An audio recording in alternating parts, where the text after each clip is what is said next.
한동훈 전 대표, 김종육 전 최고위원에 이어서 친한계 배현진 의원에 대한 징계 논의가 이제 시작이 되면서 급기야 친한계와 장동혁 대표가 정면 충돌했습니다. 자, 어제 그 결정적 한 장면이 바로 이 장면이 아닐까 싶은데요. 어제 국회 본회의장에서 포착된 저 장면입니다. 장동혁 대표가 자리에 앉아 있고 배현진 의원이 찾아가서 탁자 위에 팔을 올리고 이러저런 이야기를 심각하게 합니다. 장동혁 대표, 배현진 의원과 눈을 마주치지 않고 지금 컴퓨터 모니터를 쳐다보는 것으로 보여집니다. 그리고 별다른 대응 없이 장동혁 대표는 침묵했습니다. 배현진 의원이 무언가를 따져 묻고 장동혁 대표는 그걸 피하는 듯한 저 모습, 친한계와 지도부 간의 어떤 정면 충돌로 해석되는 영상입니다. 어떤 얘기했을까 궁금한데요. 화면 함께 보겠습니다. 배현진 의원이 저 자리 찾아가서 따져 물은 것은 서울시당 위원장 직무 정지시키고 공천권 빼앗으려는 것이냐라고 물었습니다. 그랬더니 장동혁 대표의 답변은 윤리위는 독립기구다라는 답변만 했을 뿐 시선도 마주치지 않고 자리를 떴다라는 겁니다. 김성태 대표님 어떻게 보셨습니까? 참 안타까운 대목이죠. 이 보수 정치는 그래도 모든 다양성을 다 녹여낼 수 있는 큰 그릇인데 지금 이제 국민의힘 같은 경우는 갈등 해결의 그런 메커니즘이 전혀 지금 작동이 되지 않는 그런 정당이 돼 있어요.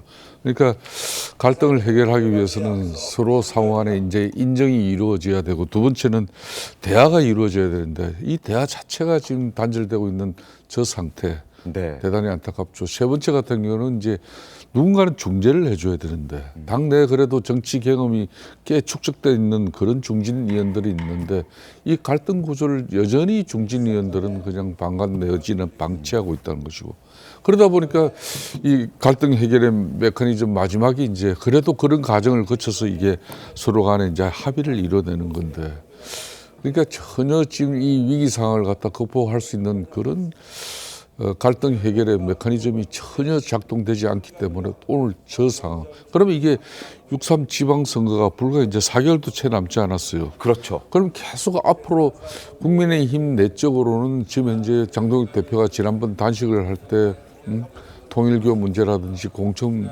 헌금 의혹 이런 부분을 갖다가 특검을 통해서 밝혀내고 해야 될 그런 결집된 의지로서 만들어야 될 야당의 몫이 있는 건데 저런 게 실천이 안 되는 거죠. 그러다 보면 당내 갈등만 계속 비춰질 건데 그러면은 중도 외연을 확장하는 그런 소구력은 어디 가서 찾을 수가 있겠습니까? 네. 그런 측면에서 참 상당히 안타까운 대목이에요. 저 대목은. 배현진 의원 서울시당 위원장입니다. 자. 한동훈 전 대표 제명됐고 김종혁 전 최고위원도 제명됐습니다. 그리고 그 다음 순서가 본인이라는 위기감도 있었을 겁니다. 화면 함께 보겠습니다. 자, 어제 김종혁 전 최고위원 결국 제명 결정됐습니다.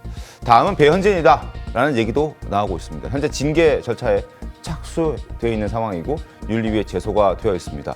서울시당을 사유화했다라는 것 때문에 저렇게 얘기가 되고 있는 상황인데 만약에 징계가 이루어진다면 수위는 굉장히 높을 것으로 예상이 된다는 얘기들이 있더라고요. 박원석 의원님. 뭐 여러 가지 의견이 있더라고요.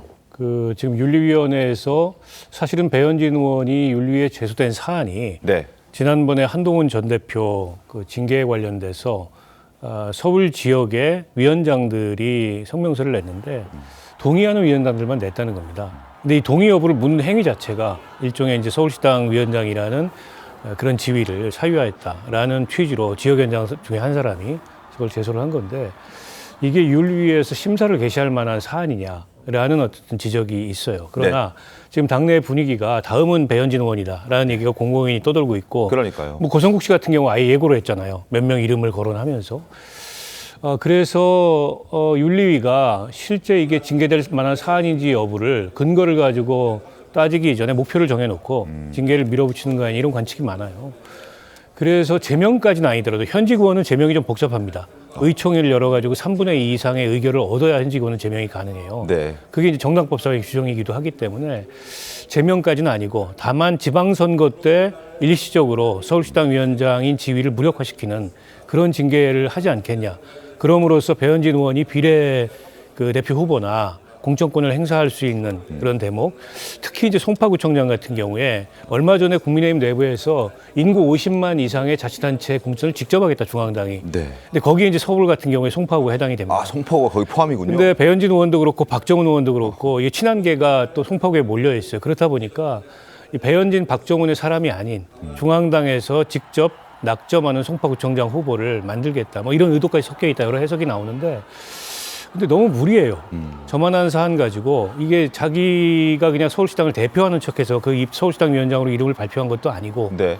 그리고 다른 지역위원장들한테 강요한 것도 아니고 동의하는 사람만 모아가지고 그걸 낸 건데 그게 저렇게까지 구두경고 정도면 제가 보기엔 적합한 징계 사안인 것 같은데 저렇게까지 할 문제인가 싶습니다. 알겠습니다. 한동훈 전 대표도 토크 콘서트에서 자신의 제명에 대해서 김옥균 프로젝트가 가동됐다라는 주장을 했었죠. 국민의힘에서는 반박도 나왔습니다. 한동훈 전 대표 그리고 신동욱 최고위원 발언 들어보겠습니다. 저를 제명해 두고 하기로 정해두고 진행한 것이 분명한 결국 윤석열 대통령이 시작한 김옥균 프로젝트를 장도혁 대표가 마무리한 것입니다. 김옥균 프로젝트라는 표현을 쓴 것이 뭐 언더 친윤에서 뭐 주도를 했다, 뭐 찐윤이다 이런 표현을 쓰시는데 저는 전혀 들은 바가 없고요. 저는 전혀 실체 없는 것이라고 생각을 합니다. 국민의힘의 그 지난 1년 동안의 소위 정치 행위들을 전부 다 한동훈 전 대표를 몰아내기 위한 과정으로 그렇게 해석을 하시는 건 상당히 곤란하죠. 알겠습니다.